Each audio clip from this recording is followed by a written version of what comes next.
There's lots of talk today about the crisis among boys and men and why they aren't thriving in today's America. But the economic data shows that there is real trouble among women, and there are two deeply worrying trends unfolding in the labor market. The gender wage gap and the gender work gap widened this year. Women's earnings relative to men are falling, and they are leaving the labor market as more men are joining. What makes all this really confusing is that men and women's economic status, at least in the labor market, is often predicted by their industry. The Great Recession, for example, hit construction, finance, and manufacturing. A blow to men. The pandemic hit leisure, hospitality, education, and health services.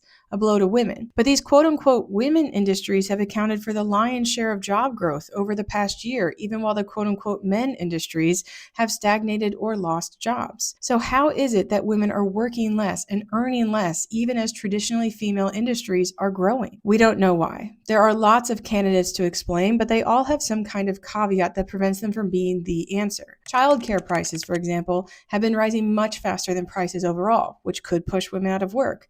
But that's been true for 3.5 decades, as long as we've monitored the price of childcare and CPI data. Return to office mandates can put women who have adjusted their care and school schedules to reflect no commute in a real bind. But those jobs affected are amongst the highest earning women in the labor market. They should be relatively reemployable. Staying in school, lower inflation rates, the end of DEI, fertility among older women, termination of social services grants. There's lots of potential explanations with no clear cause. Here's what we do know. For over a century, the Women's Bureau in the Department of Labor has been a quiet but effective advocate for working women, generating data, research, grants, technical assistance, policy advice, and more. As women's economic status slides, the Trump administration has responded by trying to eliminate the Bureau altogether, giving it zero funds in next year's budget. They call it a relic of the past, likely meaning that it's only in the past that working women needed help.